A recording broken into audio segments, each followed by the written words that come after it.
But I still do not think the point and a half, the point change from yesterday is telling me not to just completely hammer the Tampa Bay Buccaneers in Tom's big debut in front of the Tampa Bay Buccaneer fans. Am I wrong in thinking that, or do you think we should? And by the way, I'm not the only one. It feels like it is a full wagon in this room that is feeling that way. Are we wrong in thinking that, AJ? You did predict the Cowboys to go to the Super Bowl last year.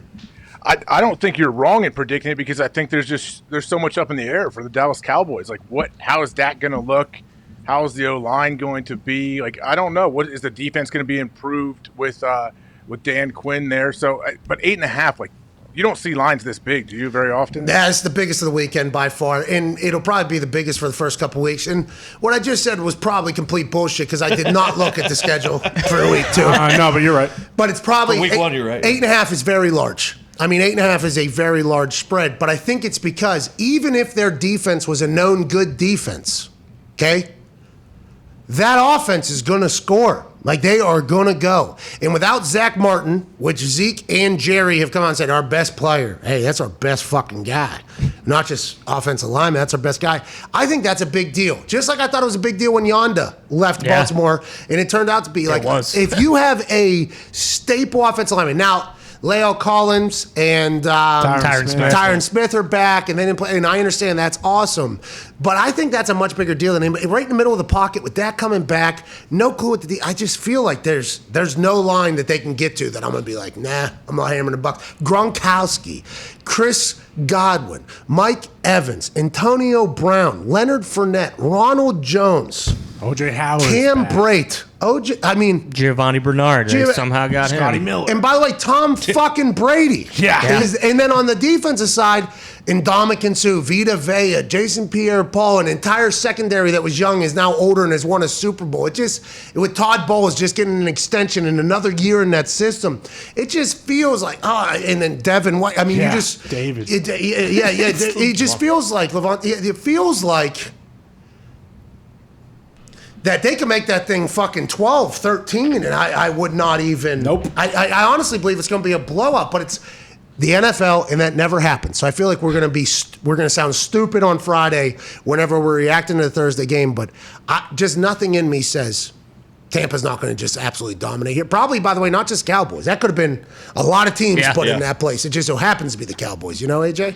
Well, Tampa should absolutely dominate. They should, but I guess the only question I would have, if you see Dallas finding a way or a chance to scratch their way into it, like, let's say Tampa comes out, first game of the year, they just have a slow start. They stumble out of the gates, as they like to say on TV. Which can happen.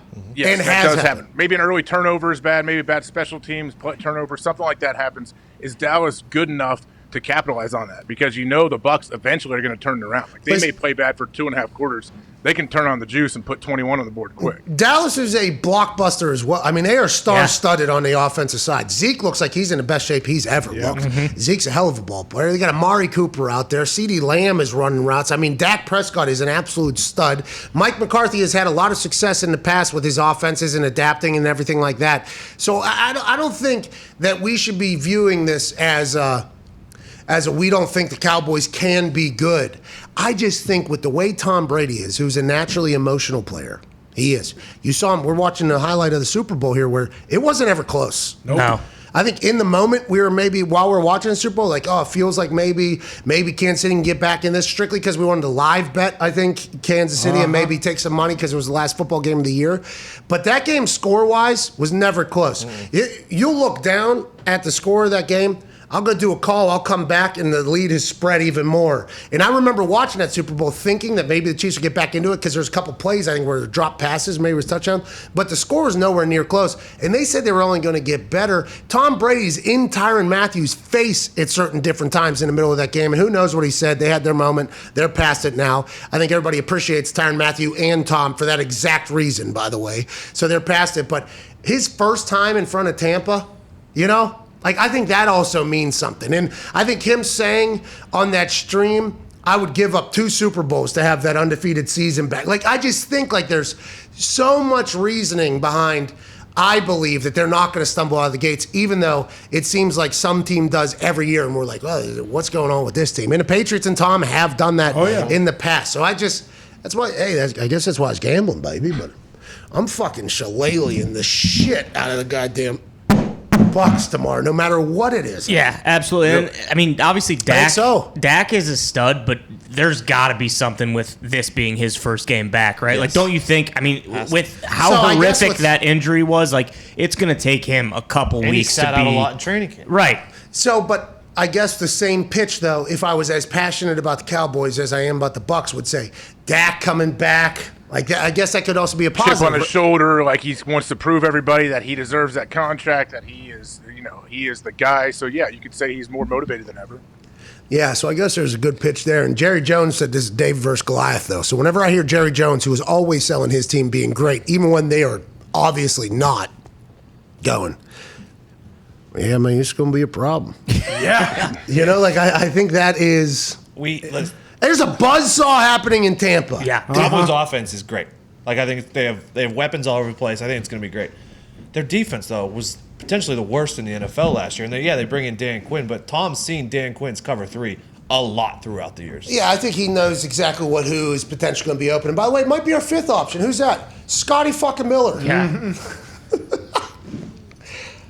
The thought that stadium is going to be so loud should be a real one, too. Tampa Bay Lightning fans, loudest arena in the NHL, right? That's what they say that place was? Oh, yeah. Loudest place in the Energy Center, I think is what it's called.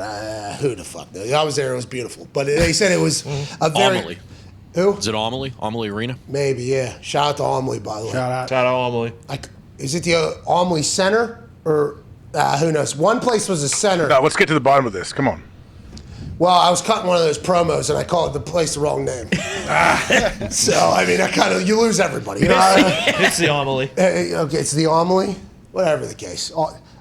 Tampa was where I stayed overnight at the in a hotel room. That's right. Oh, yeah. That is one. That was a wild night. Yeah. Anyway, so they're fans. Okay, that particular group of people down there in Tampa Bay are a rowdy bunch. They are a loud bunch. They are a great fan base of people bunch. And now they have reason, yet again, like they did way back in the day, to be like massholes. They have reasons to lose their minds. I think the Tampa Bay Buccaneers fans that we didn't really get a chance to see last year at all, Super Bowl was split between obviously cardboard. Remember, there was a time in our history where they were telling us how many cardboard cutouts would be in stadiums. That's right. Maybe 40,000 cardboard cutouts. It could be you. Could be you for 10,000. There'll be 12,000 Tampa fans, and then there'll be 10,000 first responders or whatever. Yeah. So I don't think like the Buccaneers fans, just like Bills Mafia, by the way, with what they can potentially do up in Buffalo. I don't think Tampa Bay Buccaneers fans have gotten to lose their mind. With that atmosphere, how it's going to be, once things potentially start rolling, if it goes another way, I mean, this thing could get ugly. That's why I think I'm just so much like, I'll bet the 8.5, 9.5, whatever the fuck they want to make it. Well, yeah, I would imagine if you're the Cowboys, think if you fall behind early. Like, the place is going to be on fire pregame. We know that. And then once it starts, if Tampa can, let's say Tampa takes the ball and Tom just marches down the field, like not a big play, just marches down the field and they put 7 up like Dallas isn't even there. Then I guess we're going to really see what Dallas is because, man, it's an uphill battle. Yeah. That place will be so loud. So loud. Just because, like, oh, my God, this is what it's going to be like for the foreseeable future. And you have some guys, too, that are playing on your offense that have not played with really crowd noise yet in a game. Yeah, a couple young guys, which maybe – but that should be talked about both sides. Now, a lot of guys playing in the NFL come from college atmospheres that are probably louder than most NFL stadiums, to be honest. I mean – yeah. That's something. But it is different. Communication is going to be much different for some players and some teams. Obviously, everything's different than last year. So it is a first time in there. Just the thought of that Tom run, though. Yes. That first, I mean, immediately off the let's fucking go thing. It's going to be with cannons actually firing off. Raising a banner. Oh, the whole thing. Teams have lost. Absolutely. Yes. Teams have lost Brady. before. Brady. The Eagles, I think, they got booed out of their stadium on banner night. They got at halftime. They were getting booed into the locker room at banner night. This is a much different animal, though. I think. Honestly, this is like taking the Cowboys would be like taking Miami against Alabama. Like, oh shit, we forgot. 5 minutes in this game, like, of course. Oh shit, I forgot. Like, that tweet that Connor put out, like, hey, there is literally 55 NFL guys on that one team sideline right there. And just because we didn't know the name of the goddamn quarterback, we thought something was going to be different. And Miami was getting hyped as maybe they're going to top Clemson for the ACC, which maybe. Who knows? I mean, who knows? And that whole thing. But Alabama's, that same situation is potentially set up. There is the recipe, the ingredients for the recipe for the regret bet. Yes. Is there tomorrow night? Because both ways, by the way, of course it's going to be close. Yeah. It's NFL. It's opening game. They're not going to let this thing get a blowout. You got to go back to fucking hate gambling, dude. Well, with what Clyde said. I mean, Tom Brady called him the day after they won the Super Bowl, already talking about what they need to do for next season. It just feels like the preparation, everything. There's no way you can,